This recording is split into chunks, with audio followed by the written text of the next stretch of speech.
Tangu infwe ya solo ke ngonga na biso ekoki oyo toyaka liboso na bino po ete tobelela po ete topesa bino banews comme tolobaka banouvelle comme tobelelaka basango comme tolobaka ya mabele kolo Congo mboka oyo ya biso. Oui, tokoloba su teke mboka bakoko batikela biso mboka oyo ya biso oyo ngai na yo tozali na obligation que chacun de nous vraiment ezali obligation patriotique que chacun de nous il faut à ça quelque chose. Oui, nous comptons comme n'importe quelle obligation pour te venir comme mona mikole bani ko pusama mikole bani ko belema oke mokili mobile bani ko talela biso mokili parce que ba avec libération d'Afrique et ko banda na Congo eko banda na Congo po ete ezali tango te moto nyonso aza obligé ayeba nini tokosala po ete Congo na biso esukwama. Eza devoir que chacun de biso, chacun de nous doit se mettre debout pour ete aloba nga nazosala nini et rôle ya moko na moko akojouer pour la libération ya mabele kolo Congo tango na ngonde ekoki. Qu'est-ce que tu dois faire? Okosala nini po ete osokola mabele kolo Congo mabele bankoko batikela yo mbandeko yango tobelelaka toyaka wana mpona kosala bino plébiscite kotungisa bino na matoyi na bino te po ete tolobelaka bino information toyaka wana tolobeke tango ekoki ya code kimbangu. Code kimbangu elingi koloba nini? Code kimbangu elingi koloba vérité. Code kimbangu elingi koloba bimisa nyonso oyo babombela yo. Code kimbangu elingi koloba nini yo luka oyeba oza nani. Code kimbangu tango na ngonde ekoki. Ekoki que chacun de nous est obligé d'y s'y mettre na musala ota ko pele la butu na moyi telema po ete to sukula Congo. Telema to bongisa mabele kolo Congo. Telema to bundela mabele kolo Congo. Mabele o bankoko batike la biso. Ceux batike le loko héritage, il faut battre la ngo. Ceux qui battent la ngo te malheur ko sana yo pour battre. Oh. Batike la kinga menebe ko battre la ngo te voilà ba botoli na yango. Nana botoli yango batte bele bazotala. Bazan nzinga ils observent. Est-ce que tout ça bobungi? Tobosani voilà bango va profiter de l'occasion pour être ma botola biso yango. Et c'est ça. Nous maintenant, toi et bandenge nini toko bungelango na ndenge ya solo, na ndenge ba ventirte ke oye na moyo lobi. Oui, ngai naza be na Congo, nga nazali mwana mvuluzi, nga na lingi na sauver Congo, mais na fond de toi ezali yango te. Ezali important que moko na biso atelema po ete asukola mabele koloko. Je pense que toyaka wana pona ko belela. So to pesi conseil oya yokite e kozana mabene e pa ko bati ben c'est qui ngate na sala ka averti. Alors balobi que un non averti en vaut deux. C'est-à-dire que les non autant ko belela ezeli pour intérêt ngana yo pote to sauver Congo. To lo mwana kati na pongi o to lobi to ko belela bankoko na biso nyonso ba telemi. O nyonso bazaki victime ya système colonial. O bakata bango maboko. O makina na bango sopanaki. Batele balobi tango na biso ya vengeance ekoki. Tango na bango ya vengeance ekoki et bazana besoin que yo otelema. Otelema po ete olobake oui. Bankoko na nga batelemi tikanga pe na telema po ete nasala na bango longo so otelemi te e kozala malheur na yo destination kozala liwa po ete otelema ki à l'air. Je pense que moko na kati na bino ayeba eloko tayi ko pe. Tant to ko beli na moko na biso pe ansala obligé ayeba système oyo mundela yaki nango d'exploitation ya kokosa biso ya koluka kaka se maintenir na pouvoir na mabele kolo Congo po ete système est continué et biso to telemi to lobi que non système faut tout arrêter yango système ni exploitation de l'homme par l'homme.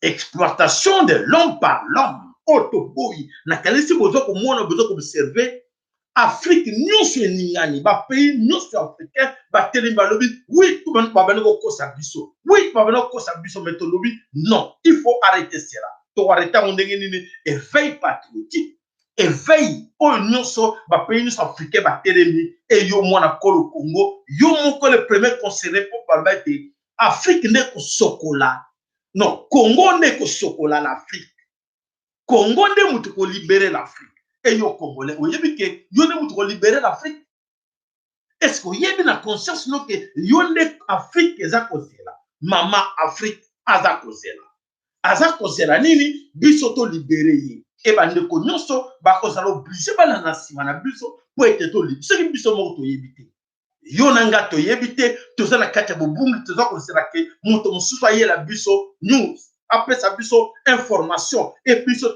tolanda ke o bango balobaki po bango nde balanda biso tolobi nini po bango nyonso miso matoyi na bango eza nsima na biso bazotanga bazo-observer bakongolais balite ko babenga na MONUSCO so babengani MONUSCO biso nyonso mpe toprofite na nsima wana na bamboka na biso tobengani mondele biso moko kotala nzinga na biso misusu kutu aza wana te misusu mpo na bango te MONUSCO atikalani wana MONUSCO atikalana po ete azoservir biso toyibaka bazobosana ke MONUSCO aza koservir bango bayiba me lobi bango nde bakolela parce que MONUSCO aza wana mpo na biso te MONUSCO n'est pas qui l'ONU existe parce que le Congo est là.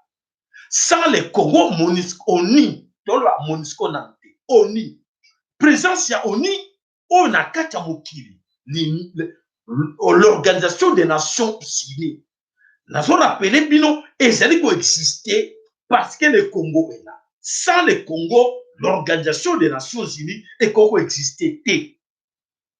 L'Organisation des Nations Unies, bah drapeau, tout est tellement épelé.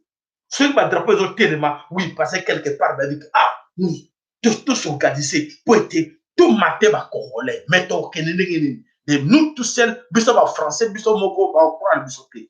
Biso ba américain, biso moko, ba okura biso te. Biso ba belge, biso moko, ba continuer la biso te. Qu'est-ce que nous devons faire? Tous s'organiser, tout ça, là, système va mettre en place l'Organisation des Nations Unies, ONU. Et derrière l'ONU, il y a des barbares, des criminels.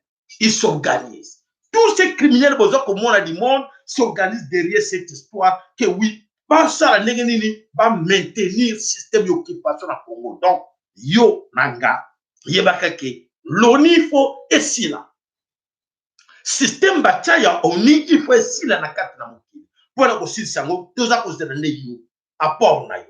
Apport na yo zanini nini okosala po ete tosila na ONU oyo ebomi mokili ONU oyo ebombi ba mercenaire ONU oyo lelo tokomona soki bandeko baza koloba na est na Congo na est koekizenga na Beni na Butembo na Maniema ke ONU ebandi kosala ba base nango ebandi ko créer ebandi ko financer ba créer ba mosquée bazo créer ba musulman ba koma ebele ba musulman ko ebele parce que Hollande et le connaît ko bomba na wana balobi soki ba Congo to ko kabona bango te ko panza bango te po baza uni bango nyonso baza na idéologie moko Congo bango nyonso il faut to sala nini po to panza bango il faut to créer religion makasi to matisa musulman religion musulmane liboso le toko matsango makasi bakobunda na bango et vous allez conflit dans soute ethnique pour la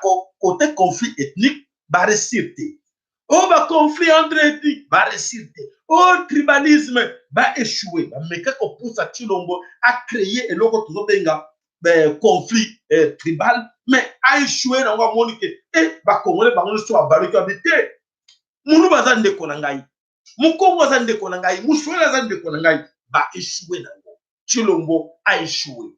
Regret balibia a kokate. Voilà, balimiso ba matissa. Côté religion. Ba baniko créer ba mosquée, ba baniko construire ba mosquée. Pote conflit wana ndenge ba créer na Centrafrique, ndenge ba créer na ba pays belé. Est baso mekana na conflit wana. Est-ce que mboka ngo ya nani? Mboka ya Kimbangu. Est-ce qu'ils vont arriver à le faire? Je ne pense pas.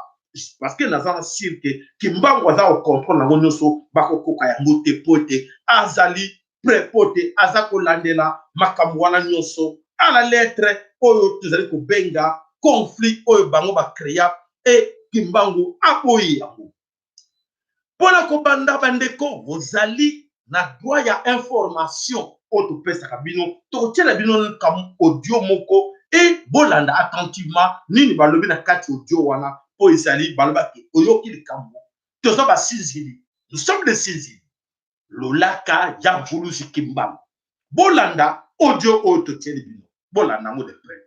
Bonjour maman, je pense que vous allez bien. J'appelais pour vous dire et à tout le monde qui est en Europe, donc partagez ces messages. Je vais essayer d'envoyer chez quelques-uns qui sont sur mon répertoire, mais sinon partagez pour les autres. Il faut impérativement, alors je réponds, je dis bien impérativement, vous enlevez les micro-ondes dans vos maisons. On a beaucoup longtemps parlé de ça, on a reçu des messages de partout dans le monde, mais c'est vraiment urgent. J'ai participé à une formation à ce sujet. Je vous dis que c'est très, très dangereux. Donc, et c'est pas en vain que les grands pays comme le Japon et tous les autres ont suspendu ça complètement de leur monde. Donc, enlevez les micro-ondes, jetez-les, n'utilisez plus les micro-ondes pour quoi que ce soit. En tout cas, c'est très dangereux pour la santé, c'est très dangereux pour la vie. Moi, je viens déjà d'enlever les miennes. Donc, passez l'information à tout le monde. Je sais que vous, en Europe, avec le froid et vous êtes tout le temps pressé et tout consort. Donc, les micro-ondes jouent un rôle primordial dans la vie de chaque famille. Moi aussi, donc, j'étais très accro à cela, mais bon, je préfère la santé que les cancers. On doit faire un choix entre les cancers et la modernité. Donc, s'il vous plaît, c'est pas seulement les cancers d'ailleurs, parce que là, j'ai vu tout ce qu'ils ont expliqué, c'est très profond, c'est vraiment compliqué. Donc, enlevez le micro-ondes dans vos maisons, hein, et jetez-les si possible, parce que donner aux autres, c'est aussi transmettre les maladies aux autres. Donc, il faut vous en défaire. Sincèrement, il faut vous en défaire. Donc, voilà les messages que j'ai à vous passer ce matin. Passez-les aux autres. Passez-les aux autres. C'est important. C'est difficile d'abandonner certains comportements. Bref, on est tous liés à cela, mais il faut vraiment les faire parce que et regarde, c'est pas seulement les cancers, mais ça provoque même la perte de mémoire. Vous y voyez, donc perte de mémoire. Moi, je pense que j'en ai victime parce que ça fait longtemps que j'utilise ça et j'ai une facilité d'oublier qui est un peu surprenant. Donc, il y a d'autres choses. Ça détruit pratiquement. On mange pratiquement et des ordures, quoi, parce que la nourriture qu'on mange et qui passe dans les micro-ondes, ça perd tout ce qui est nutritif, ça perd toutes les protéines, toutes les vitamines. Donc, on ingère juste la quantité pour grossir l'estomac et voilà, la prévenir, on devient tous bédonnants et ça nous crée des problèmes de santé. S'il vous plaît, passez cette information à tout le monde et évitez les micro-ondes, enlevez-les dans votre vie quotidienne. C'est très, très dangereux. Merci beaucoup et bonne journée. Voilà mes chers amis, ndekomoko alobi ete SMS oyo, message audio oyo, et ça les 10 ans. Mais beaucoup entre nous, bayebite, ngai personnellement na kanango depuis longtemps na yeba makambo, na sali rappel. Rappel oyo vulu alobi sauver soko yelpo mingi bayebi yango te, mingi sont vraiment là du don et le connaissent son micro. Et voilà lobby na lobby qu'il y a des cancers, des maladies à cause de micro-ondes. Je pense que c'est important que chacun des bisous au mingi bayebite, bayeba kolongola micro-ondes na banda kuna bango po ezali arme mususa ngona destruction oyo bacha biloko ebele ba ondo wana echofaka erandaka biso service mais ekotaka pe maladie ebele na kati ya nzoto. Merci na bino. Tolobaki il faut tolobaka. Voilà bandeko bana nsome kolo Congo tokei na actualité na biso du jour. Oelekaki na mabele kolo Congo lobby tomonaki ezalaki discours ya bazobenga yango discours ya somnifère ya kolalisa pongi ya baventure ya comédie discours insensé ya d'ailleurs il fallait pas s'attendre à quelque chose. C'est-à-dire que bandeko ebele oyo bayokaki soni lobby ebele bayokaki soni balobi mais iloko nini moto alobi bon il fallait s'attendre à quoi? Il fallait s'attendre à quelque chose dans Chilombo. Ah, Sony, bandeko ebele bayokaki Sony ya koyokaki alobi ba boba kompiti buzoba na buzoba alobi ba bla bla po batindi aloba akei kokumisa nde Hippolyte Kanambe mobali na ye Sony bandeko ya koyokaki oyo elekaki lobi ezali Sony na maboko na bandeko nyonso be na Congo na kati ya kisantu ya 3000 tuti confirmé 3000 tuti confirmé oyo baya bakita malembe mais 3000 tuti bazali à présent la kati ya kisantu et aux environs nabisaki bino ke bakochanger site bandeko ebele balobi te tokendeki na kisantu tomoni batuti te arrêtez s'il vous plaît parce que eza danger oyo boza koloba baimage tout boza kosala na bavideo lobi tokokanga bino mais qu'est-ce que tu as dit ou bien d'éduquer les gens parce que même qui ont un voyage kuna na kisantu yo lobi te na kende kuna kisantu na moni batuti te okota ki banda kubo voilà bandeko banani bazali na kati ya eloko wana bamemi plus de 3000 tuti na kati ya kisantu aux environs d'ailleurs tous les lots ya Bakongo ya Congo central eza lelo na maboko ya batuti soki bandeko boyebi te qui sont des facilitateurs numéro 1 oyo azali syndicat dokolo oyo mama lokolo libanda tata lokolo libanda toyebi esika uta te azala kati bandeko bopesaki confiance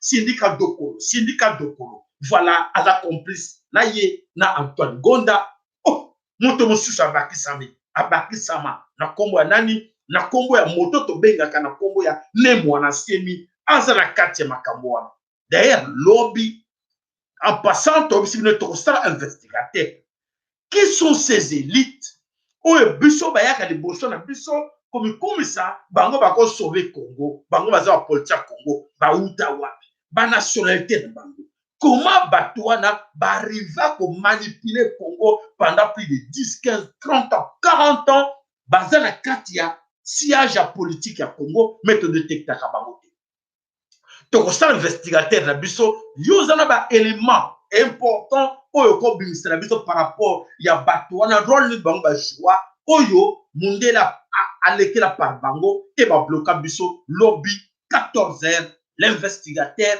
toluka toyeba qui est Nemwana Semi, qui est Dokolo, hein, syndicat Dokolo, qui est Antoine Gonda, même Tshisekedi, Tokolo Belabino, Tshisekedi, Antoine Gonda, Dokolo, Nemwana Semi, Jean-Pierre Bemba, baza nombré, babombana po bilongo barotemen. Tokolo Belabino ba vérité sur bango tout et ronini baza ko jouer na mabele Congo. Voilà la facilité Rouberwa qui a influencé tout autour à Somba, ba chef du village, ba chef coutumier, à Somba bango nyonso bato notre côté ngala bino ba Congo. Chilombo compris là-dedans. Et système wana tolobi kodun kimbangu, kod kimbangu bako chaper biso langote ezo kanga bango, kraka, kike to kangi bango. Toko sabina monde lobby, l'investigateur n'a pas détail nyonso. Mais en ce moment, sachez-le que Rouberwa Asomba ba Congo, en passant par Antoine Gonda, Bandekebele, Antoine Gonda, Antoine Gonda, Azalek au service de tout depuis longtemps. Nemwana Semi compris, na katia service, batelo a aucun mois. Bon, mon équipe, Nemwana Semi a bété tout. Quand on a couché, a bété tout d'après Kabila Balikoto. Vous savez? Allez vérifier. Au moment où ma kesa wana ezala kinde baza kokotisa pour embrouiller bino bakoti batuti. Donc on le met bino nyoso en détail demain 14h. Rendez-vous sur notre chaîne Lolaka Mvulusi Kimbangu, Code Kimbangu et Lobby. Toko pardonner bangote. Toko no ba vérité polele poto banga motra mokilité. Toko banga ne tata Zambia pungu. Nzapa nzakumba Kongo mungali. Nzambe vidi mukulu. Oyo to ko bele na toko banga bata mokilité mais toko banga ne yi. Tango ya lobby loba toko loba yango. Bozala prêt, bozala lobby. Oyo boko yoka toko bisabino nini basali kosala na mabele koloko. Sorry. Voilà bandeko bana somi ekolo Congo. Toko kende na détail yaba actualité la biso na mokola lelo beaucoup de gens ont écrit. Beaucoup de gens ba lobby na ba chaîne ba vidéo ba sali l'armée américaine bakiti na kate ekolo Congo. Les soldats américains bakiti ba avion ekiti nyonso wana boyoka. Bandeko to yeli bino yango. Avant l'ouragan. L'ouragan ezali koya. L'ouragan et baniko pesa dia baniko sentir mon peuple nango. Boyoka. Bandeko bana soli kolo Congo boza prêt. Boza prêt boyoka ni tole bino lelo. Bola. Et cette histoire que je vous dis aujourd'hui que chacun de nous non seulement za kuluba et kambo moko. Boya ke makila bandeko ezala na maboko na yo. Pote yo o alerta ki bangote bazala ko courante et ba kufu ko na basoso. Ouragan. Ouragan ezali koya ezako souffle. Avant l'ouragan, voilà Mvulu dans lobby lobela bango. Kinshasa, réveillez-vous. Bana Kinshasa bolabuka. Bana Kinshasa dans lobby Kinshasa parce qu'il y a un plan. Il y a un plan au Basali.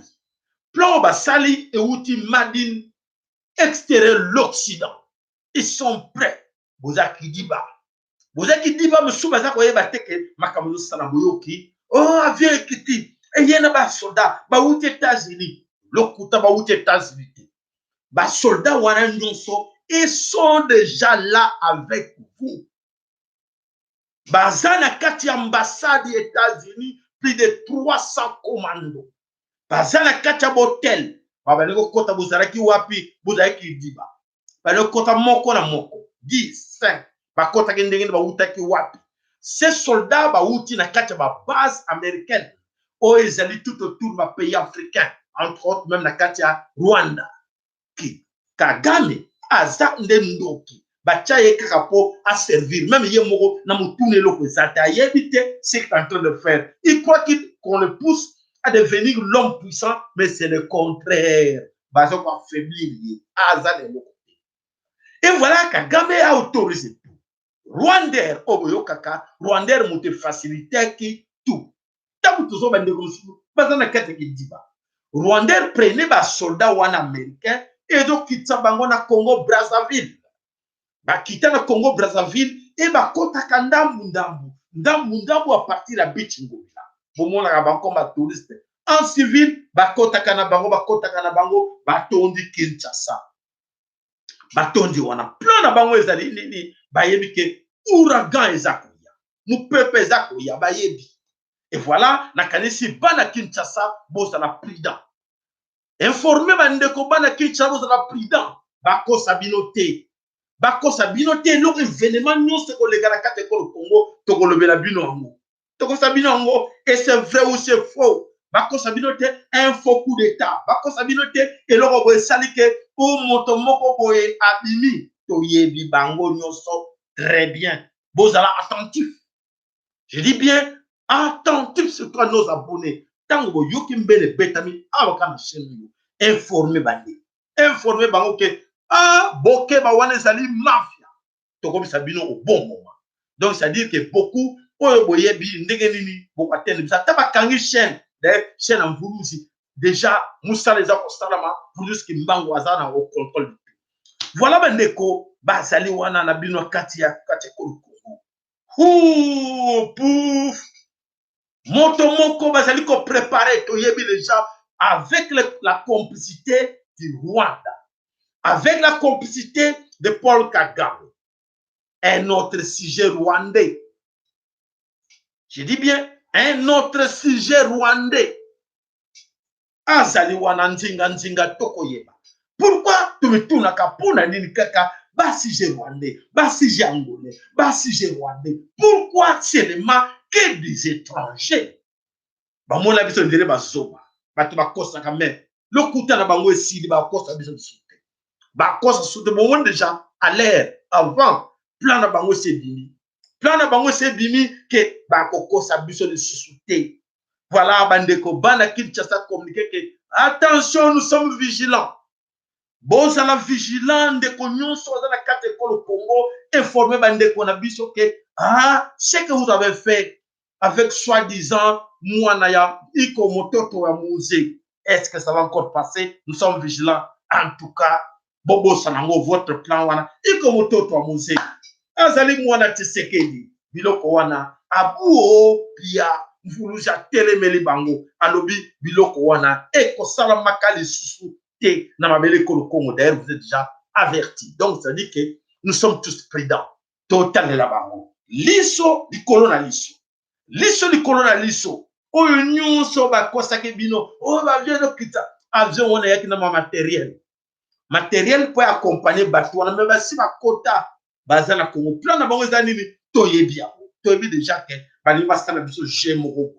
Jewana, tout suite timbele bango. Voilà, bon, ça va déjà que. Toti Belebino, des bateaux à gauche, à droite pour financer, pour côté biloko, beaucoup ça puisse que biloko comme belé par population à Bossana, Kandawana, au Nyoko le bango pendant des décennies, l'Okutana Bino. Voilà, vous l'ouzi, à détecter Bino, écolekate, poété, Toti Belebino, plan Kimbango, révélation, vérité sur vérité. Vérité plus, le plan Kimbango, vérité plus. Voilà, vous êtes au courant de tout. Lobby, Moko, Akamwateke, et loko wana toyeba kango déjà et c'est salami et koya pote toyebi yango déjà. Donc bandeko bobo sanate lobby to rappeler bino l'investigateur na 14h où nous allons parler de ces gens auto pesi bino yango. To kota le susu na actualité na biso na mokolo na lelo Rwanda dans l'Ubwenge ou Bwenge plus na kati ya Rwanda. Comment Paul Kagame arrive à manipuler l'Occident, à manipuler Chine et Russie. Aujourd'hui, Baris Moko, Naba Chinois Moko, bazali attaché avec Paul Kagame. Qu'est-ce qui se passe dans Katia, Rwanda? Balobi, basal déjà tout ça, bien comme satellite, oh déjà ils ont sous commandement que ça va partir à Chine. Et voilà, aujourd'hui, équipé Nani Paul Kagame avec des hélicoptères de combat, les Mi-28 et les Mi-35. Donc, 4 hélicoptères Mi-35 et les Mi-28. Mi-28, ils allaient anti-char, occuper Rwanda. Occuper Rwanda na hélicoptère wana, na armement wana comment Kagame est arrivé, il y a joué bateau wana par le Bwenge, par le mensonge, par des promesses. Kagame promet à ces gens-là qui sont ignorants encore que non, nous allons vous donner tout ce qui est iranien. Tout ce qui est produit à Katekoro Congo, nous allons vous donner. Donnez-moi des armes. Donnez-moi des armes, nous allons arracher le Congo. Le Congo sera sous nos contrôles. Mais une fois que vous me donnez toutes ces armes, je serai obligé de neutraliser les Congolais et je vais prendre le contrôle du Congo. Ah! Et les Chinois, et ces petits groupes de risques.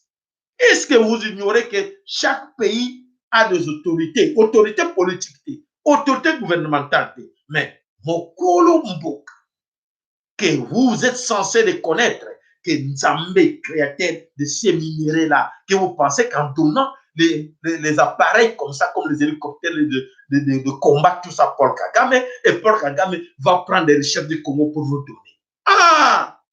Vous allez vivre l'ouragan. Vous allez vivre les tsunamis.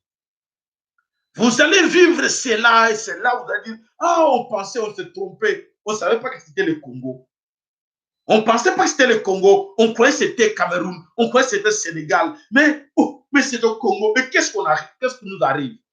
Vous allez vivre cela au Congo. Ça, c'est la promesse de Kimbangu qui nous dit, vous allez vivre cela très bientôt. Tous ces armements, tous ces hélicoptères vous donnez, même des missiles, donne-lui tout ce que vous voulez. Donne-lui tout. Si vous voulez bien aller récupérer la bombe Hiroshima, donne-lui tout ce que vous voulez. Mais n'oubliez pas que vous avez affaire avec les Congo. Les Tatanzambi en Pungu, tous les Nzapa Nzakomba. Les Congo, des Mamaki Panvita. Les Congo, des Vuruzi Kimba. Allez vous renseigner, vous Chinois, vous Russes, vous Américains, vous n'importe Belge, n'importe qui, allez vous renseigner. Et c'est ces Congos-là de qui? Les Congos de qui que nous sommes en train de jouer. On a essayé de manipuler ces gens-là parce qu'on n'était pas au courant de vos complots et de vos complicités. Mais aujourd'hui, nous sommes au courant de tout. Ça me passera plus. Donc, vous perdez votre temps pour rien. Et qui vivra, comme on dit tout le temps, qui vivra verra.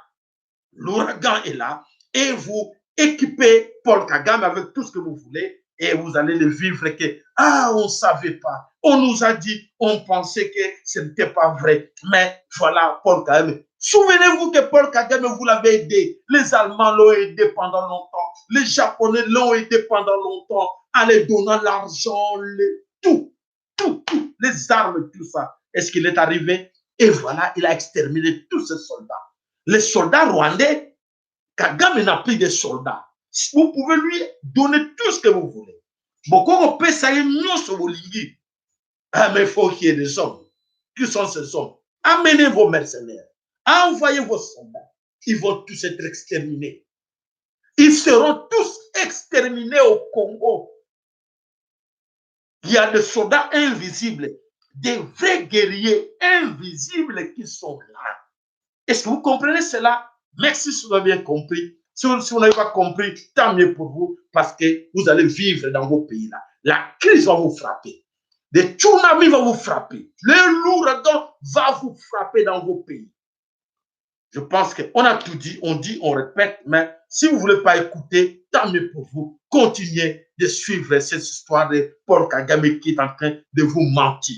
Paul Kagame vous ment. Personne ne va réciter cette histoire. Voilà, papa m'a follow, na mama Congo na sengi na binoke, bobelema, oyo ko prepare ki pour bande kona biso, ke moko na kate na bino, abelema po ete tolobela nini, bo prepare ki na mokona lelo, po ete bande kona biso, bazala au courant na information, to prepare ki po na bango. Papa m'a follow na mama Congo, bobelema déjà.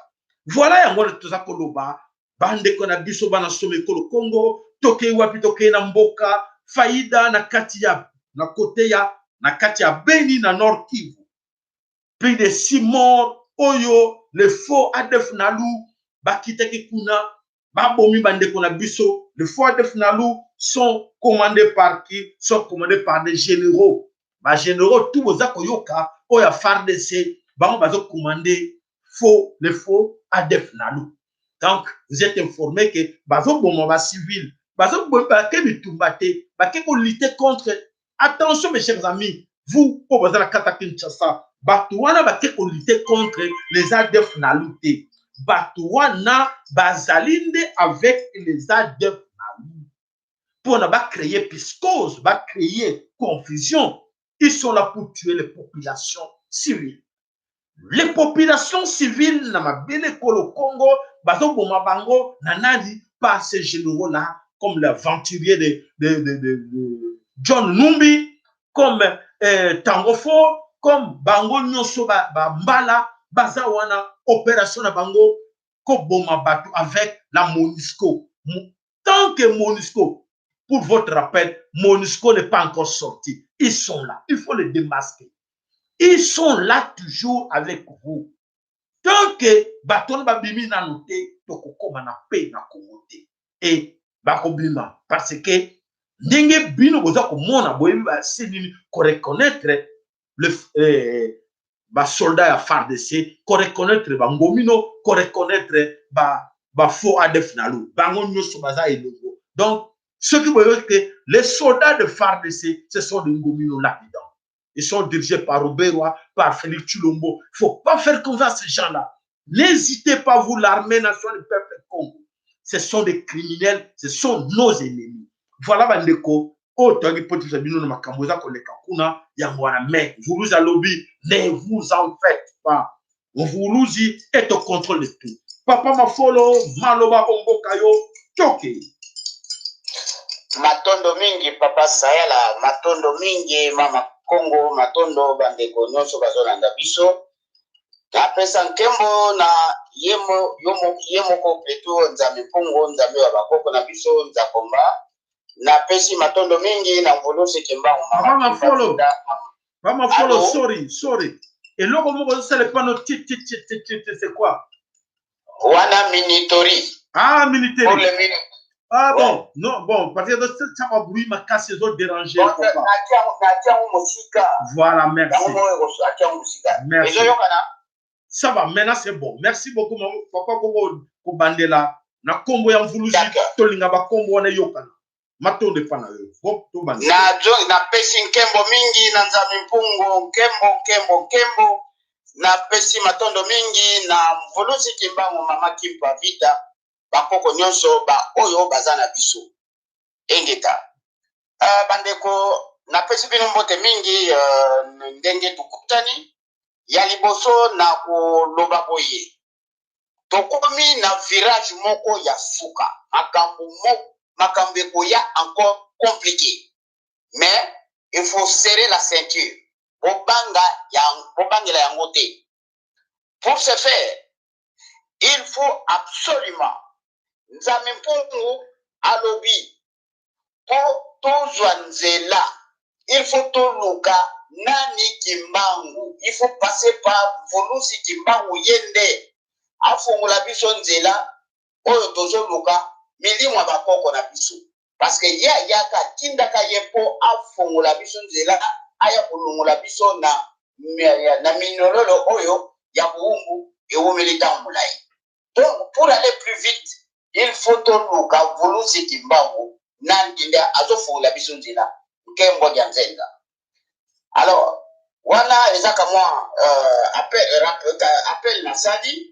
Alors avant na banda 3 points na bongisaki na koyana justement remarque teme ajoute moko oya makambo ya ba américain na Kagame kaka ndenge na lobi tokumi na point moko très difficile et puis ba koko nde bazozela makambo ya pendant longtemps nazalaka koloba ozalaki koloba wake tozozela les gros poissons autant en quota yango wana bozomona basini wana ezokoya soko ozolanda mvolusi kimbangu bakoko na biso ekobangisa yo te mais soko oza na batradition ya bato mosusu baoyo bayaki kolakisa biso banzela ya lokuta nde okozala na pasi.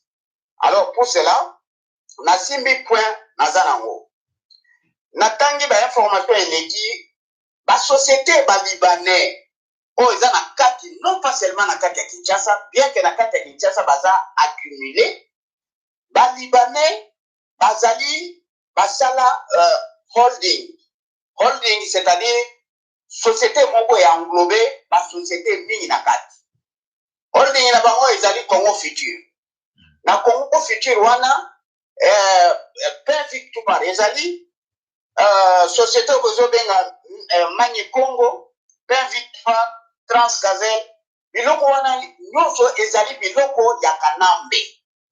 Kanambe nde apesa biloko wana na bapaya. Po bango ba gérer na kombo na ye basalaka o bazoloba blanchiment d'argent. Ezala ya organe. Jume ezala ya nyonso bazosala epasaka na ba société wana bango nde bazoko financer Hezbollah. Hezbollah ezali ba terroriste libanais ba oyo kuna babundaka na ba israélien awa na Kinshasa moto amemi bango sous couvert ya ba société wana Pain Victoire, Transgazel, Mani Congo na ba société mosusu couvert par Congo Futur. C'est-à-dire ezali ba oyo kana bazoko benga ke ba partenaire ba bomaka bato.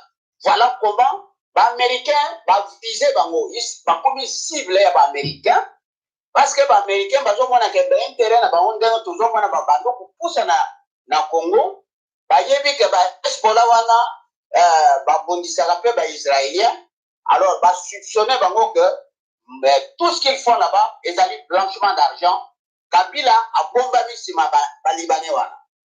Pona cadre ba libanais wana kaka libanais moko kaka oya transgazel wana motuka na ye ebomi mama moko ebomaka ye directement te mais accident isalama donc mituka wana nyonso ezotambola sans assurance. C'est seulement bakongolais bazokokemba mpo bafutaka baassurance nationale ya mituka na bango, mais tous ces libanais wana bato wana nyonso oyo baza suka banambe ils ne payent rien. Donc c'est comme si nous sommes dans la jungle. Alors société wana esali accident na mama wana bamemi na hôpital basoin approprié mpe ezalaki nango te akufi kokufa kufi baporte plainte chauffeur wana société wana azalaka na assurance ezokokufi baaccident te. Alors bake koporte plainte bake na national, alors bato assurance bakongolais assurance balobi mais moto oyo ayaki précipitamment ntango apres accident ayo koluka asala contrat ya assurance awa ya mituka, mais asalaki accident avant. Donc accident wana ezokota na compte assurance oyo te, il faut afuta yango. Alors moto wana ake koyebisaka donc kanamba toujours na circuit parce que tshilombo bazali wana azokocouvrir ye de tout ce que kanamba doit faire. Alors bamenace bandeko na biso pourtant bazosala na national balobi tokosala assurance oyo te, bamenace bango balongoli bango na mosala.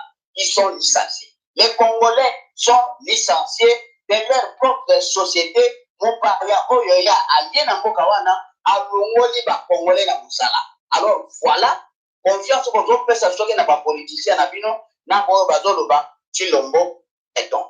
Alors pour ce faire na discours ya Tshilombo alobi makambo ya barrage ya Katende wana na tire kaka mwa exemple. Maintenant en gros programme na ye nyonso asali, mais programme wana toyoka déjà à l'époque ya Maréchal, plus jamais comme avant. Bon programme wana toyoka yango na Rwandais oyo baye na AFDEL oyo mwana oyo Kanambe oyo alobaki les 5 chantiers modernité toujours mwana monte. C'est bien d'écrire un discours autant de pages, 48 pages, autant de bâtiments. Mais, chose curieuse, il y a aussi des gens qui sont intelligents, ils savent que, et là, on est dans le ça. Tshilombo, Azoloba, investisseur. Donc, d'abord, chers amis, je vais dire ceci que, l'économie, nous sommes ceux qui ont été basés avec le financement extérieur, c'est-à-dire aux alliés faibles. L'économie nyonso, et je peux t'envoyer dans ma boca nyonso. Ceux qui ont la monnaie na yote, c'est-à-dire aux alliés mototé. Qu'est-ce que c'est la monnaie? L'argent, c'est quoi? On a ma banque. L'argent, les économistes disent que l'argent est un bien vide qu'on doit remplir. C'est-à-dire, il y a cité BAD, Banque d'Afrique, Banque de développement en Afrique, ou Banque d'Afrique pour le développement, a cité Fonds monétaire. Mais bon, il faut la planche à billets. Imprimerie, imprimer bango sans valeur. L'argent bien un bien vide. Imprimer un mot sur tu le venez investir. Gagnant-gagnant. Moi, je n'ai jamais entendu. Je suis un petit économiste. Je n'ai jamais entendu l'économie libérale. L'économie, le capitalisme libéral ou le capitalisme conservateur. Le socialisme, le collectivisme. Je n'ai jamais entendu parler dans l'économie gagnant-gagnant. À mon côté, parce que ceux qui sont dans le magasin, on a pour ça qu'on chemise, mon magasin. Yo, on a pour ça qu'on chemise. On a pour ça que chemise. Contraire au salaire, on peut ça momo appelle sur chemise. Peut-être c'est ça les gagnants-gagnants. Mais les gagnants-gagnants, tellement les bandits n'a pas tout ce qui n'a pas mais gagnants-gagnants. Sinon, attendez, on va passer dans le chinois, ça j'ai sauté. Attendez, on prend ce minerai, quand on va vendre, vous aurez un montant pourcentage. Voilà Voilà les gagnants-gagnants. On ne fait pas l'économie comme ça. On ne fait pas ça comme ça. Parce que il y a un bon modèle. On prend ça, tourner d'habiller à Congo. D'ailleurs, comment voulez-vous faire une économie nationale avec la monnaie étrangère? Et je ne comprends pas. Bonjour Salamo, maintenant pour faire la balance, tout ça là, import-export. Il faut que ça la bilan, il y a commerce extérieur. Ça s'est fait avant avec la banque centrale, parce que la banque centrale a une douane, a contrôler l'importation et l'exportation. Qu'est-ce que vous importez, qu'est-ce que vous exportez? Ce qui balance, il y a exportation, il y a mingi. On a beaucoup de monnaie qui est comme il faut. D'ailleurs, la valeur d'une monnaie, c'est fixe. L'État fixe la valeur de la monnaie. Maintenant, on va nous contrôler. Vous n'avez pas une monnaie. Ok, donc ça encore billet, on tient la figure même balai. Sachez bien que franc-maçonnerie est côté. Franc-maçonnerie, franc-maçonnerie, na mbongo yokobima, chilombo, na nyoyo kanambe, na billet wana bakotia. C'est-à-dire, envoûtement est côté. Voilà, Makamuchi Lomo Azoluka. Il a tout dit. 41 pages pour 2 heures et quelques. Mais, lié et l'okomoko et pour ça la maté d'abord. Pourquoi? Parce que nous sommes sous la colonisation. Parce que nous sommes occupés. Et l'oko ayoko le discours en aponani. C'est parce que les Américains, le climat des affaires. Ce qui les intéresse seulement, le climat est parfait. Mais toujours pour faire tous les jours. Il y a une inondation partout. Et donc, situation est allée piéter. Nous sommes pleins en exil pour Kimangoka.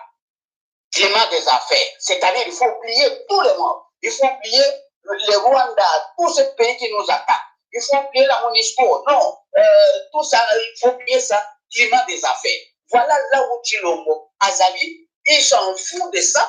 Maintenant, je vais encore dire comment le pays doit se développer. Il y a certains secteurs que l'État ne cède jamais aux étrangers. Par exemple, l'agriculture. On ne cède jamais. La santé, la pêche.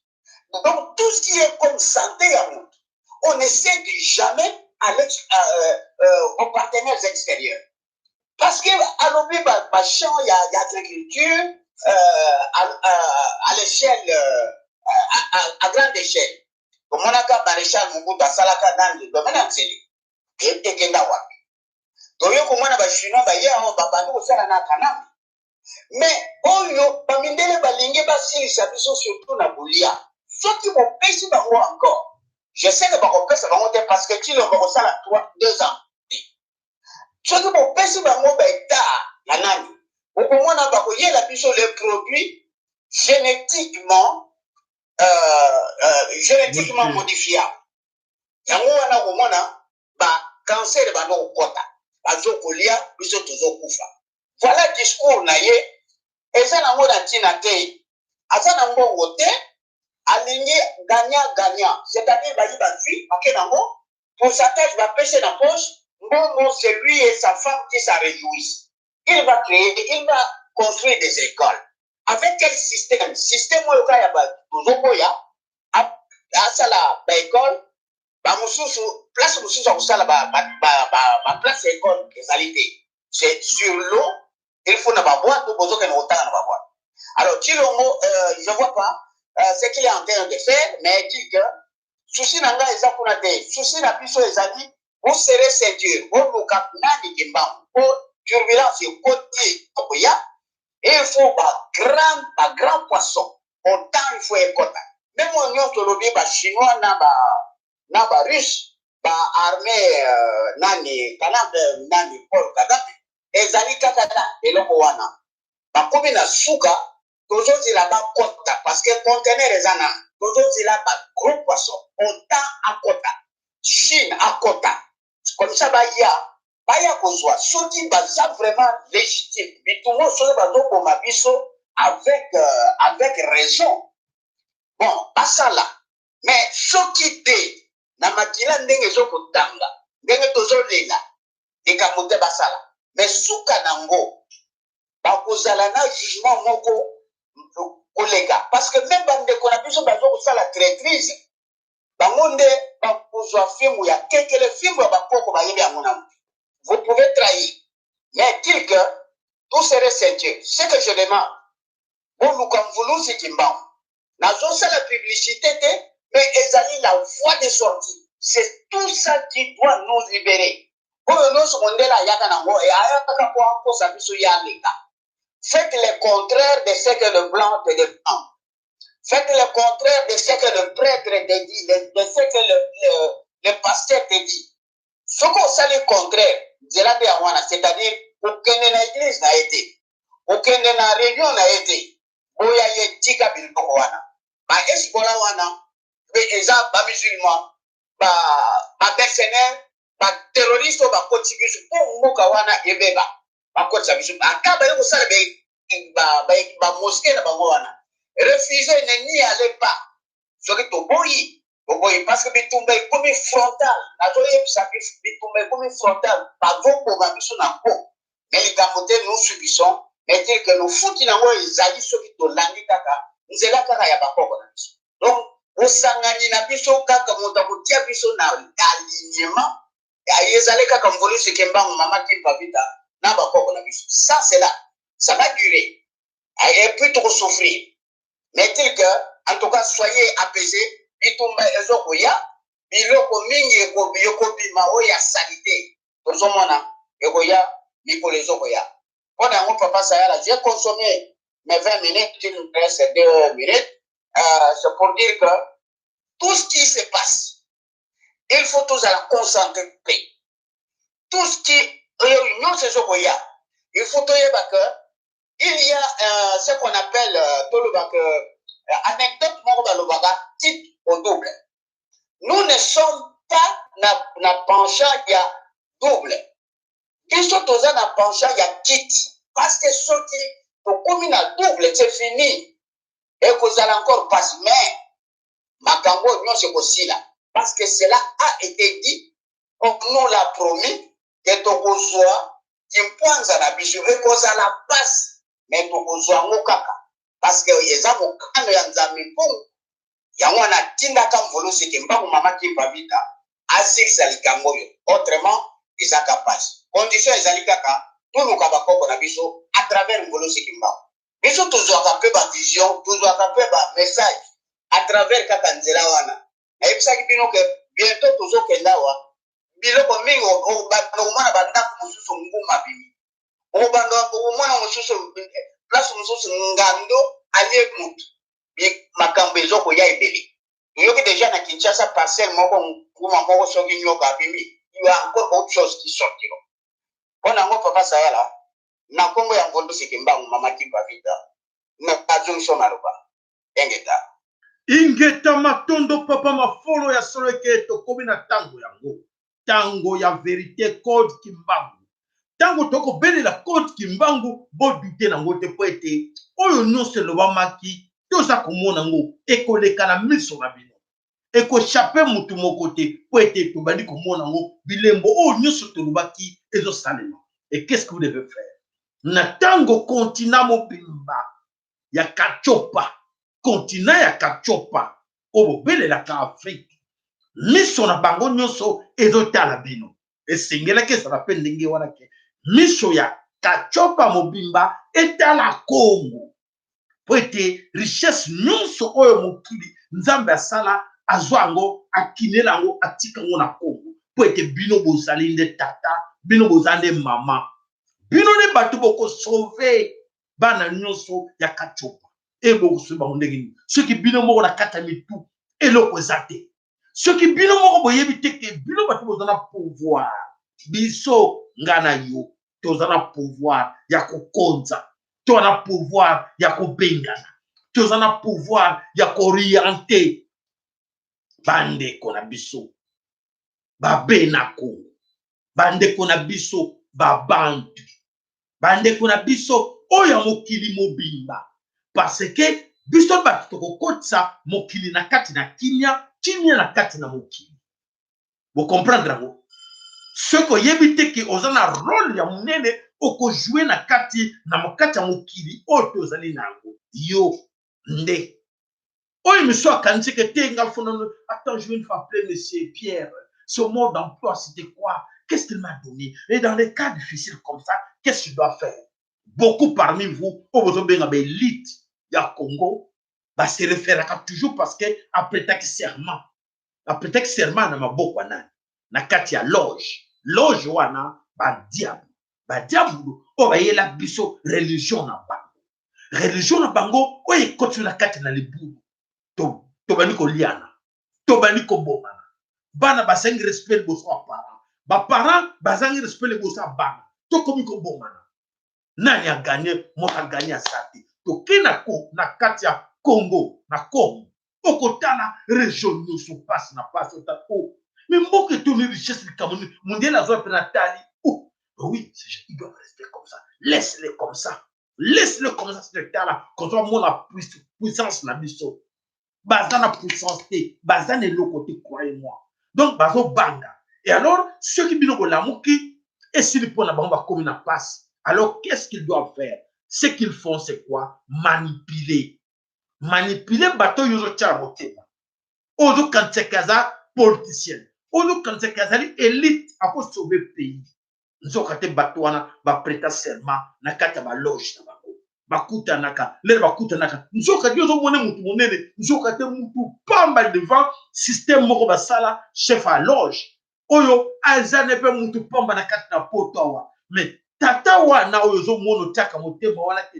politicien na biso ye nde moto akosauve biso l'état d'esprit lelo akomaka liboso na ye omona akomaka bebe moko boye bazooblige ye lokola mwana moke yaka kolembola awa ale lembola awa sala boye akomi zoba c'est le système de commissaire zoba ayebi ne valeur na ye te comme ayebi valeur na ye te akolakisa yo valeur na ndenge yo oyo yo ozolande na nsima ye moko deja leader na yo okanisaka leader ameyebi valeur na ye te ebongo yo koyeba valeur no ndenge nini mpo oza nsima na ye c'est pour ça que nous vous disons tout le temps mes chers amis réveillons-nous bosala réjouissance ekoloba nini na ntango oza enviro okufi oza moto akokufa lamuka na pongi tolobaka ke la connaissance du chose connaître qui est qui et qui fait quoi rôle naza kojouer na kati ya société ke ekomisi biso bapauvre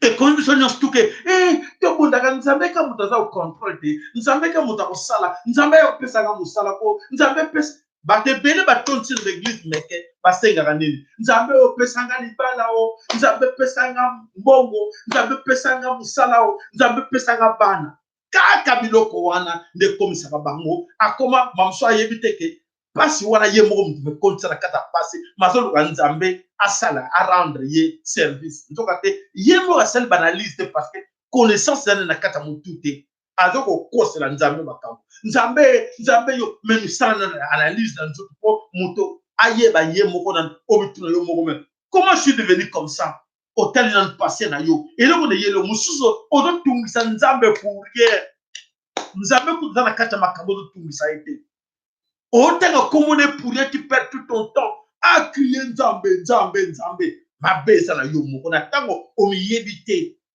ozolela nzambe azotala moto napesi ye nyonso napesi ye miso napesi ye maboko napesi ye motu na cerveau ndenge napesi mokili mobimba cerveau ya koreflechir ya koyeba ye kutu oyo aza kolela be na Congo wana napesi nakineli ye bomengo akineli yo bomengo yo moko sa oyeba nzoka te motu mosabi aza zoba alali nde pongi te tika nebisa grand frère na ye nebisa petit frère na ye apesa biso biloko ya kati ya ndako c'est ce qui se passe petit frère grand frère lokola chilombo anazopesa prenez laissez-moi ici prenez nzoka te bourik yo tokanzaka yaya leke ya malonga na kati ya famille nzoka te motu eza kokufa zoba nkatu minene motu munene matama minene makamutu minene eloko eza na ye te azosala biso na erreur paye bebi bato bazocreye oyo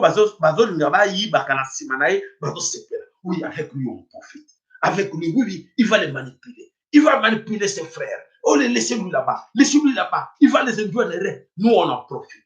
Et puis, c'est photo là-bas. Non. Non, na chilombo. Azo bomi sabana. Na kata kaseba makufi. Na kata bunya. Na kata butembo. Yem tazo boma. Parce que azo utinda batu wana tu. Ake ko inogiri na Bukavu. Ici, nous, agronomie. Bah, ça va produire agricole. Monsanto bomi bokile bomi ba. Ba pays non sur Amérique latine, Amérique du Sud. Tout. Bah, il y a comme Monsanto.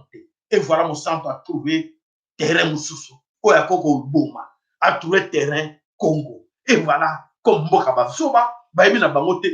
Tout ça, la pote qui n'a pas nul. Pote qui s'appelle toi, l'été, bah, il y a Monsanto a Zakoya. Et voilà, bah, il y a des on a encore appelé le Nicolo. Bah, il y a des bino avec des produits Monsanto. Bah, l'osso, bah, madesu, bah, tout. Bon, farine, nyonso. Bakubwake la bino yango comme bakozanzala boweba la bino te bowela kola mikuwa ndenge mbwa awela ka mukuwa e njoka te pona ba externe bino siko na biloko akolia ona lo bakite na sina lobi na ngai wana na mato ko yoka ayisa bande koneke bokeba fete za ko ba fete za ko ya bazo préparer bino ba surprise ba cadeau empoisonné ezako ya mama Congo lo sape pa na yo malobo mboka Los sacos, papá la dicho, Sayala, los sacos, papá la dicho, Mapolo, los sacos, na bande konyoso, oyo babele bisko la dicho, na poko ya lelo. Pona lelo, toye na basango ndenge, toyaka na ngo bakasango kaka, makambo eza koleka na mboka la biso, na kobanda, na sango ya liboso, pona essayer ko compléter un peu, ma révélation maloba oyo papa makolo asalelaka biso ntango ayebisaka biso ke mikolo koya tokomona mwa basango ebele baza kobima banguma babiloko adeko wana makambo oyo auti kosinye sikoyo en fait nouvelle moko eyelaki biso lelo na lopango moko disons ya une personne aza très proche il y a gouvernement la biso donc aza moko azalaka très proche na bato ya gouvernement azalaka na lopango na ye moko quelque part na Kinshasa wana bon nazaki na badone nyonso bakartier mais bon naza vraiment na tante mpona natanga ekotokende mbangu alors ndeko wana asuwa lopango na ye epa babusu alors locataire na ye bavandaki na ndaku na lopango bamoni kaka na kati ya lopango na bango bamoni ngumba bon otepa bamonaki ngumba moko ya monene bamoni ngumba moko ya monene na se ya bamabanga kote bandaki kosala baconstruction bamoni ngumba moko ya monene wana ntango bamoni ngumba wana bango babangi donc bamoni eloko ya liboso babenga nanu propriétaire po bayebisa ye qu'est-ce qui se passe abiso propriétaire tala tomoni nguma moko na lopango biso koma ye propriétaire abi non bomomela nga nguma wana te naza na besoin ya nguma wana vivant naza na besoin na ye vivant boboma ye te nazotinda motu aya kozwa ye alors atindi soldat moko boye soldat wana ntango aye na baimage ozomonaka ntango soldat wana akoti avant akende kosimba nguma nyoka wana soki nguma azali koza asali nona baincantation après akei vers batindaki sikoyo ntango azobimisa soki nguma ngo ulebima nguma oyo bango bamonaki nguma wana se transforme na nyoka alors abandi mpe koexpose nyoka ngo wana epa ya bato asimbi ye sans peur sans kobanga abandi koexpose ye devant tout le monde bato bazozwa baimage et tout epuis abimi na ye sentiment akei na yango epa propriétaire donc eza juste koconfirme ntango nazoyoka papa makolo azoloba azoyebisa biso bamakambo bazokomona donc tozoyoka mpe ke moto yango azalaka très proche na bato oyo bazalaka na gouvernement donc tozomona en réalité en fait nini bato wana baza nango. Donc baza bato moko vraiment ya kosala na bango confiance te parce que baza bato moko baza vraiment na milimo moko ya malamu. Wana ezalaki nouvelle ya liboso ekomelaki biso. Nouvelle ya mibale lisusu eza lisusu kaka likambo ya kolobela bapolisier na biso. C'est vraiment triste parce que tokomi na moment moko ya très grave mpona mboka tournoi ya mboka na biso eza moment moko ke biso nyonso vraiment totelema vraiment mpona kofinisa communauté internationale oyo evandela biso kobengana bato wana nyonso na mboka na biso mais bapolisier na biso vraiment eza mawa mingi. Lelo lisusu tomoni ba image ya un policier ndeko na biso moko ya policier ameli masanga bamasanga oyo ya makasi wana me na nze azokoka même pas kotenir debo azokoka kotambola te donc azotambola te azokweyakwea epuis tout autour na ye bato bazoseka ye bana bato bazoseka ye vraiment ezalaki soni mingi ngai vraiment nayokeli ye soni mingi parce que moment oyo mboka na biso toza na moment moko tourna moko vraiment difficile oyo ezosenga biso nyonso totelema po imagine na tata wana vraiment ndenge vraiment azomela masanga boye azolangwalangwa bon bambukula oyo ndenge ezobela mosusu mpe famille na ye peut-être bazalaki inondé donc c'est vraiment triste c'est vraiment déplorable que bapolisier ya mboka na biso donc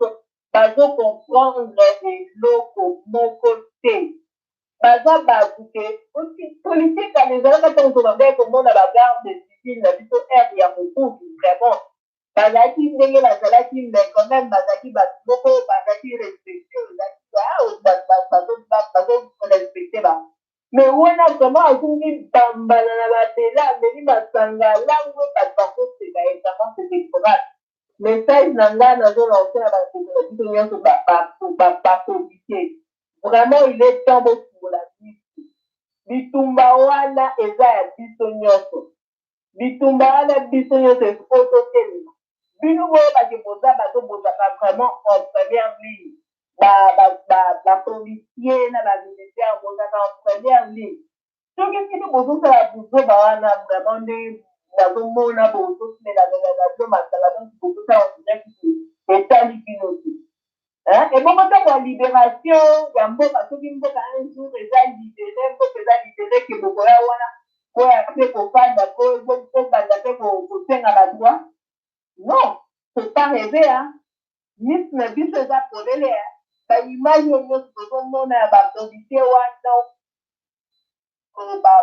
bapolisier ezalako baimage ezali tozomona yango mpona lejour ntango mboka na biso ekozala libéré bino nyonso bokobengana bino parceke eza makambo ya soni bozosala rien mpona mboka bozolangwalangwa n'importe quoi bon toloba na biso banouvelle mosusu eza baarrestation tomonaki journée ya lobi basalaki baarrestation ya bana na biso oyo bapesa bango bakombo bakulina. En tout cas, vraiment, namona bango c'est déplorable. Bato oyo à cause na bango bana oyo bakoma obenga bango bakulina à cause ya bakulu bango nyonso bakomisa bana wana bakulina sikoyo bana wana soki bana wana bazangi bazosupa nzala baza na eloko ya kolia te bana wana bakomi kokende kobuka bamoyen na ndenge na bango bazokanga bango alors soki bakangi bango neti baarrestation basalaki bakangaki kuna moko ya monene basalaka soki na quartier 3 na masina par exemple azaka bakuluna moko babengaka ye soki yawe par exemple nkombo na ye yawe yange nayebaki na baimage wana nkombo na ye yawe par exemple aza vraiment grand bandi et tout mais ce qui est déplorable ezalaka soki bakangi bakuluna wana basalaka soki baauditionne bango ba oyo baboni ke baza ba esprit faible oyo ke soki basimi bakoki na bango vraiment kotika makambo wana to baza na bafacilité ya kotika batiki bango kuna na kati ya prison mais baoyo vraiment baomona ke baza na bango barécidiviste barécalcitrant oyo aza na akozongela babimisan komona leso bakangi 150 bakozwa 70 oyo baza ba esprit faible bakangi bango baoyo baza vraiment ke bakozima basala mokulu ya makasi basilisi bango yawe wana kozoyoka bakangaki ye na quartier 3 ntango bakokee kobimisa ye bakokee kobimisa peut-être na commune mosusu ou bien batindi ye na nini kuna na intérieur donc basalaka ndenge wana baje na bango epuis yawe wana auta na intérieur auta nde auti bauti auta na kuta bangu donc na bangu kuna azalaka kaka nani soki azalaka kaka bangani bakuluna kuna badaki kosala bamakama ntango bakangi ye batindi ye na bisa donc omona baje na bango epuis ntango bakangi bango na deux côtés donc batravayaka baza bango moko te batravayaka na bapolisier ensemble bazotravaille mais vous voyez vraiment quel point mboka na biso ekomi omona ke bapolisier bakomi kotravaille na bakunda batinda soki bayoti likambo batindi bakunda bakendaka koyiba baya bakabulaka na bango vraiment epuis bakangi babiloko non seulement baarme blanche bakangi mpe arme lourde eza bakangi bango na barevolver banini bakalashnikov bakangi bango na mwa baarme wana donc c'est vraiment mboka na biso vraiment eza mpasi mingi vraiment memo sujet ya suka chilombo oyo papa oti koloba sikoyo motu minene matama minene biloko nyonso minene mais na kati kuna eloko eza te vraiment toyoki presse congolaise na kinshasa vraiment bazosala vraiment tole mingi mpona badéclaration oyo chilombo asalaki bahommage nambe donc ezosala vraiment bato nyonso bazolobela yango bato nyonso bazotelekela yango bon phrase wana ngai nde vraiment ezozangisa ngai vraiment mayele naomona oyo vraiment non pas alobi eloko moko alobi l'événement de ce jour est également le sien à dire donc eza même événement ni seulement mpona ye eza mpe événement mpona kanani donc toyebi te donc azolakisa biso kaka libala ya bosembo toyebi te soki eza libala ya bosembo soki mpe eza libala ya nini mpona soki aza quelque part donc soki asali elosi wana te donc mpona ye eza akovivre te donc toyoki kaka ke presse oyo ya kinshasa donc bazosalela yango vraiment tole bacritique de part et d'autre ezobima mpona yango bon c'est pas que eza mabe kosala bacritique mais tout qu'on veut ce sont les actions nde bavandaka wana kosalaka bablablabla lokola félix asaleli biso discours moko ya 2h35 avec 43 pages basalaka bablablabla lokola chilombo c'est mieux sikoyo basala baaction ya kotelemisa baaction vraiment oyo ekosala ke mboka na biso tosikolama bavanda te kaka kokoma kosalaka batole moko ndenge ezalaka bozokangela likambo bozoloba osandal bozokilo osandal mais bozosala eloko te donc message na ngai ezali esuka na batole te kasi ekoma ntina baaction donc merci papa Matondo Mama Congo ya Soleke, c'est le système. On a été dans le système, mais tous dans le système, il faut mettre fin au système. Quel est ce système que nous allons mettre fin? C'est le système qu'il faut qu'il y ait des koulouna. Il faut qu'il y ait des bandits. Il faut que Batouba comprenne que l'État est sali. L'État, il y a occupation. Nani a créé Bakuluna, ils sont avec vous là. les Kimbuta, les Francis Kalombo, les Omususu Mova, Sankana, tous ces mondes que vous voyez là, ce sont des chefs des Kuruna. Donc des Kuruna en cravate.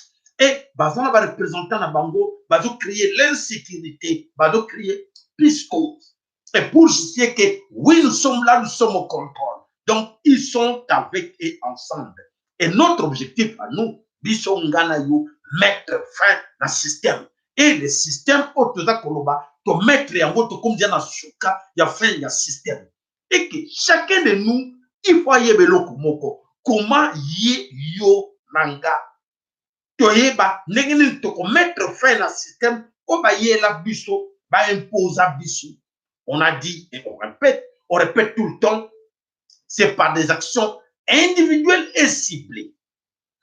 Terme Sarabino tout le temps, par des actions individuelles et ciblées, nous allons mettre fin à ce système. Ne pensez pas que ce Moutaïe lui a dit, non, nous allons marcher, tout marcher ensemble, tout les marcher ensemble. Non, et qu'on mette fin jamais à ce système. On ne sait pas qu'est-ce que se cache dans le loko va lui que tout marcher. Non, tout marcher. Tu en as besoin de marcher, mais tu mener d'action. Na charte na bango y'occupation. Et le que ba banga ka jamais oyo baza ko benga mouvement de masse. Ba banga la kango te po ba bi que ça commandé, dirigé par quelqu'un. Il y a quelqu'un à la tête. Ba bi que si on va mettre en fin, il faut voir la personne. Mais na tango bo kei to ba tout le temps. Mais nous voulons bien que tout mène d'action, il y a masse, mais chaque quartier, ils ont un commandement. Ce que vous dites que, oh, vous voyez, leader, mon père, tellement que tout est ma peau dans la soulèvement populaire. Ne suivez pas cela. Faux. Bon, la naïté. Oh, église lobby, tout est ma marché, journée morte. Faux. Bon, la naïté, le kuta mafia, alingoliambongo. Mais ceux qui montent na quartier, biso na point na biso na ville na biso, tout est ma tout toke ne sikona to mettre fin de l'okwana bino na quartier ni botia biso peut le bi abra quartier biso monta ko le quartier to kangaba ba car de sur poto kangaba car ya bralima les scores ya ba nini ba société wana o ezo ko livrer biso na quartier na biso to le que ben église union so il faut aider il faut ko panzamo c'est la mafia. C'est ça les actions individuelles et ciblées. Quartier Télémi, avenue Télémi, avenue on est Télémi, ba to zo bomba bino bango tout ça ko mais vous tika bango ba vanda ba action wana nde ekobiki sabino ba révolution tout na mokili estala mandenge wana estala ke kuna botelemi au même moment ba action wana ba to na zo lebela bino ba ndeko na ngai comment oyo to ko mettre fin na système wana il faut ko attaquer ba religion opium du peuple ba pasteur. Tous ces mondes-là qui sont au Congo, voilà, parce que l'église, il y a le boum, voiture à l'X, il y a tellement, alléluia. Ndoki na yo yewana. Musique m'a cassé. Il s'en fout de vos enfants. Musique à bêta. Ndoki na yo ne yewana, nzambe n'est pas là-dedans. Nakata man nzambe wana ba tolo wana ba tie, na musique wana, nzambe n'est pas là-dedans. Il faut détruire cela. Ce que vous venez de détruire, ata ba parrain na bango, bato bazo pesa mibeko na musika, ba comprendre. Ah bon, ils ont refusé ce qu'on les a amenés. Ah bon, oh là là là là, c'est fini, ils ont compris. Bande kobo landangai. Ngana za mosaleli ya Nzambe, Nzambe azo ti ngana le bino. Nzambe n'est pas là dans vos histoires là. Il faut détruire moi tout cela. Senga ndeko loba Nzambe alobi panza bandakwa. Panza ba lié wana. Ba temple ya Satan wana bo panzango. Ba temple wana foko panzango yango nde mutu. Et comme si bana ndelo na kata balabala. Yango mutu promis éducation ya bana. Yango baby si nyonso evandi citron ya Satan. Satan apiki na kati apika na kati ko Congo pona biloko wana. Bo panza yango. Bo benga na bango. Boko mona bo pesa ga résolve. Mais comment vous êtes à Soluko? On pensait que c'était les liés pour que nos samenzo à tes là que liés, il y a des démons. Boyo que la passe na bine bomba mina sima ba lié wana les politiciens. les pasteurs, les évêques, les abbés, ils sont tous là-dedans dans la loge. Malamu na bango, bango ba yoka mibeko uta musika, mutala bango, bango. Ah, bazana besoin na ngote. Ne donne pas complicité salama. Tala Rubera uta wapi. Rubera a outi de nulle part. Wapi, mais de l'eau à comme conti, à comme diriger d'église. Toutes les églises du Congo, patron en Rubera. Qui peut me croire ça? Azra qui man, le là comme un pasteur. Mon compte à l'église. Et il donne, il paye l'argent à tous ces gens-là. Papa, maman, na kanchiloki. Bande ko ba numéro mi balé, c'est là qu'on fait moi. Oh, nyoso, aligi a benga poete à commenter par rapport à information de nouvelle à l'élo. N'oubliez pas, tout peut se rendez-vous. Toko yamba po nabino. Un autre serviteur ya nzambe toko yamba. Toko découvrir biso ngaina yo na komboya. Papa, prophète Jonathan Moussoussa. Toko yambaye lundi. Lundi 14h, tout ça bino toko yambaye. La chaîne na biso, boz la peine investigateur. Lobby, tozali na investigateur na biso, potoyeba. Qui sont nos élites? Oyo, ba komo na bango sito tangele bino yango, tokoyeba, Rodin baza ko jouer, o ba banda ko jouer, ba kosi biso mingi. Tolanda bango jote, eza ba mouf lokuta, ba finga bo kapina. Ba finga ye, njokate, baza elo. Toko bisa binango lobby, toko yamba bandeko, pe o ba yebi, bango bien na ba kombo na bango a pied, ba vrai ba kombo na bango, et ko bima lobby, bolanda na investigateur na biso a lobby, na 14h. Alors, papa, le sac est pas na yo. 3 minutes na yo. Toké. Ok, le sac, papa, ça y est là. Toko ça pe. Kimbo na tatanza mi apongo tulendo na kombo ya fumo voluzi papa Kimbango, mama Kipavita na bakoko na biso. Émission lelo, les émissions moko elengi, puisque très instructif. Et toko kendra na monoko moko. Na koloba ke maso tozomona na Chilombo bande kumingi bande koloba papa Tshisekedi mais e banda ki komona na papa Tshisekedi azalaki fruit ya bamindele ndombe. Donc comme peut tomona mwana maso ya sa kosala lelo ezali continuation ya tata na ye. Donc bato bande komona banda kala bamona nzela nyonso wana ti tokomi na nzela oyo. Alors oyo toza kobenga mundele na ntango bapapa na biso bakoko na biso bazwi indépendance lende après indépendance ndenge mundele alingai kopesa indépendance mpe akreaki le néocolonialisme ndenge papa Mafolo alobaka souvent le néocolonialisme. Tous ces gens-là bazali bafruit bacréation ya néocolonialisme mindele ndombe liste eza molai. Tala lelo yo, Justine Kasavubu, Kotrahi. Donc, ezali mawa mingi, mais toza kosepela eloko moko ndenge toyebi ke soki osotimbeli ndoki, soki osokangi ndoki, makasi ya ndoki esilaka. Yango tomonaka ke soki ndoki na quartier to na famille basi batimbeli ye, akufaka mikolo yaka. Ezali lokola ndenge totimbeli batu oyo tozali koyoka bango baza koloba ke nous avons les occidentaux nous avons vécu au-delà de nos moyens mais ezosekisa ngai ça nous fait rire. Ah, c'est maintenant vous reconnaissez ça. Pourquoi? Puisque le sang des autres, le sacrifice de la vie des autres, c'est ça. Vous avez vécu au-delà de vos moyens. Matondo. Nato. Voilà. Nakanisi, yo ya, mituna yo moko, oya na mboka ngoyo, kosala ni. Nakanisi moko na biso, amituna, me oyaki, azarni ne memaki yo, okoma na mboko yo, oye babatango yo. Mais ti oya, mituna yo moko, oye mi batango te. Tu vis avec elle. Oyebi ke bango ne bato bazo créer situation autre de dans la belé ya Congo, tout se retrouver ebele awa.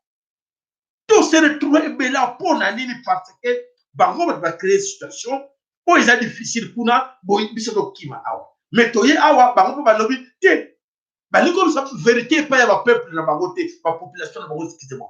Ba population na bango te. ba population de bango ba yebi vérité te bazo telemela biso o yebele o tonti mboka na biso o zonga na mboka na bino mais ba yebi te ke bato basali ke bino bokima ba mboka na bino tonda bo mengo ba politicien na bango mais yo loba te papa yo ba maloba vérité non et bango basali ba système ya religion te pozala kaka wana ba peuple ya nzambe bana na nzambe ya nzambe ya solo te bayelaki biso nzambe alokuta babotelaki biso malamu mais nzambe mpe bolingo na ye ya solo nzambe aza bolingo alobi te nakolakisa bino vraie valeur na ngai nazali présent mais mingi na kati na biso baza koyeba nanu te baza kosela kaka wi bakombo bayelela bino nga bakombo elenga otanga ngo soki elowini soki marché bakombo ebele mais lelo oyebisi ke nzambe mawiza tata nzambe ya mpungu tulelo nini yango nzambe mpungu tulelo bakisi banzambe na bino bakisi wana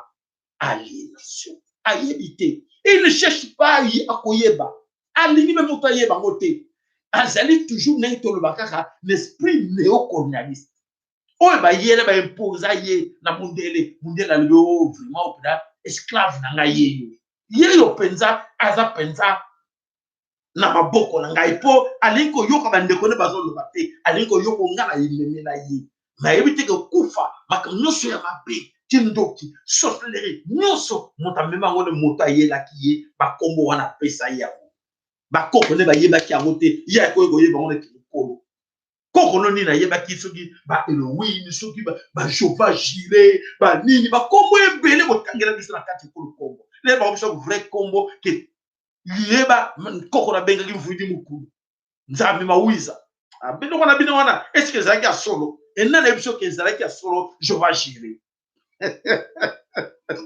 kozanga koyeba eza mpasi bandeko nimero na biso ezala kofongoma nyonso mibale toyaka wana mpona koteya kofongola bino bolongwa na kufa connaissance toka apporter bino attends toka apporter bino cette connaissance il faut profiter et n'oublie pas quand tu profites à tout ce que nous disons là il faut aussi faire profiter banana yo éduquer banana yo c'est tout ce que moi je demande l'éducation ne laissez pas vos enfants à la portée des autres bana musu ba éduquer banana yo lobela mwana mon fils ma fille tu es un bantou oza bantu oza valeur oza muntu comme ça mwana te yo oza na yo français te yo oza na yo belge te yo oza na allemand te oza mikana ballemand lobele te ce sont des papiers provisoires bientôt nous aurons plus besoin de ça c'est une valeur l'accent mwana éduquer mwana okokomisa mwana ya solo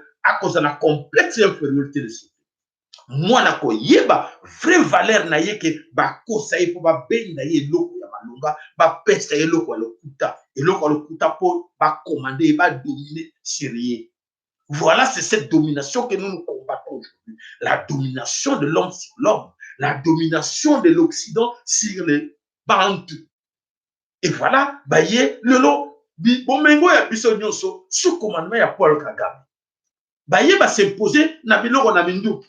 Non, il faut amener les armes parce qu'ils auront peur. Avec les armes, nous allons les imposer.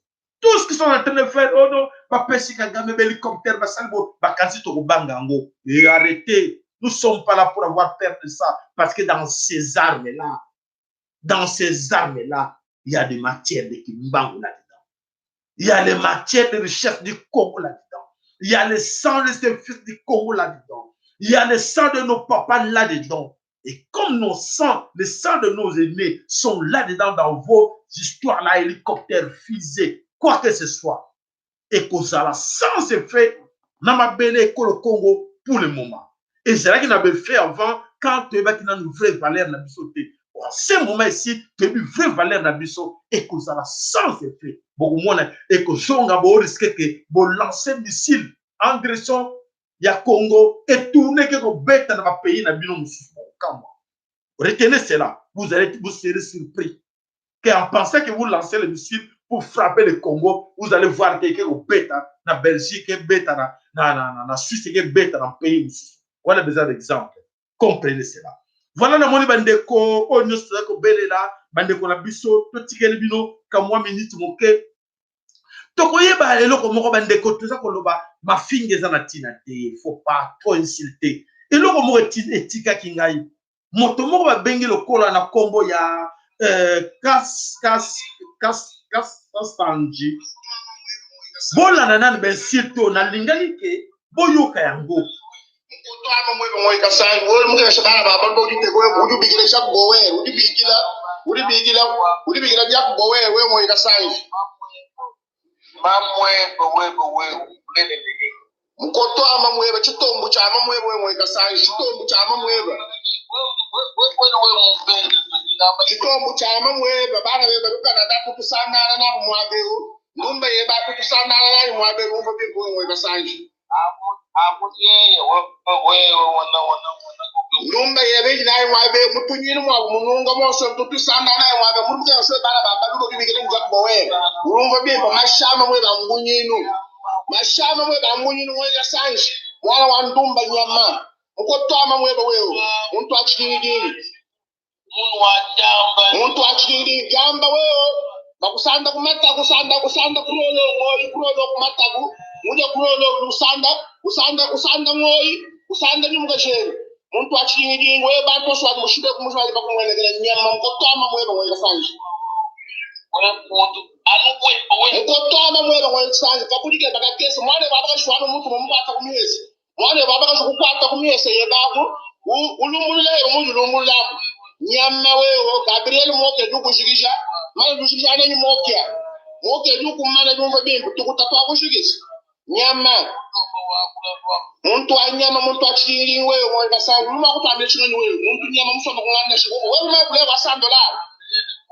$100 meme ni mwana kujifumu ajitunga meme mwana mbachi segeni wewe museji nyama muntu achiri mulongeshi kungana shiko kuvukanaka Oshatomba go nyama bisekela yaba mwe bangunyiru nyama mbukuku tuvi twama mweba wewe nyama bishidimba yaba mwe bangunyinu bishidimba yaba mwe bangunyinu kunyinu waba mwe bangele village wo kasanji mukotoma mweba wewe nyama muji mwana muri mwachedi mwenza mufobera muntu mulaka kunyinu wa mukashende nyama mwana muri kwiswanga kunyinu wa mwamulanga nyama kuku Quelle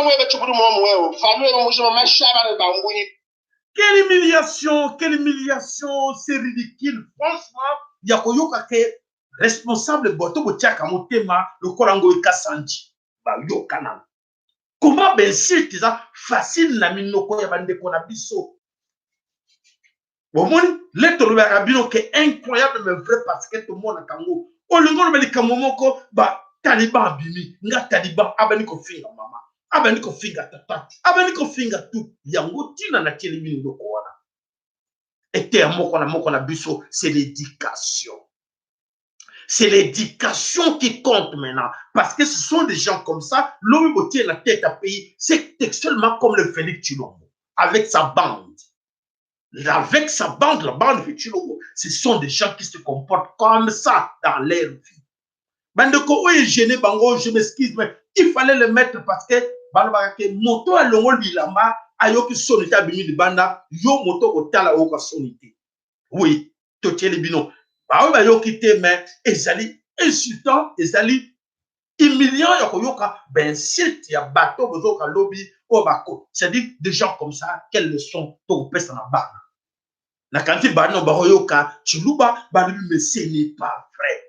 Et c'est comme ça pour vous confirmer, les gens qui vous dirigent, les gens qui sont dans ces pays-là, Kobanda Bango, Nyonso, les comportements na Bango, Ozoko, Oyoka, c'est comme ça, les insultes. Qu'est-ce qu'ils vont apprendre aux enfants? Qu'est-ce qu'ils vont apprendre aux enfants tant que Bango, Bakondi, Mboka, Bino Botegi, Motemake, Bako sera quelque chose pour Mboka, mais vie la Bango Bimba, et ça, insulte, c'est insulte, Yako Finga Kabati. Olingo chaboy olingo lo ba vi na yo po critiquer bango finga yo mama na yo bango finga yo na nyonso na mokili. Ce sont des gens qui lobby Congo lobby et qu'on en a besoin d'anti valer à beauté. Vous kinga les Congo de demain de kimangu to on a besoin bato à beauté. Bon excusez ngai o gêner bango parce que les autres ont gêné. Mais oui, mais faut boy tok sabino boyo ka bango ke tala vi na bango kaka ko finga. Mafinga eba yebaki teke eloko ko laksama mokili mobime ko yokake tala bande ko na biso comportement na bango Voilà, bande konakani si toloba ki tobela kimbela to pese rendez-vous na biso lobby pona suite ya émission na biso o tolobi ke na 14h l'investigateur to koloba ba élite o ba sel bazo sala na kati ya classe ya Congo. Est-ce qu'ils sont vraiment des gens normaux?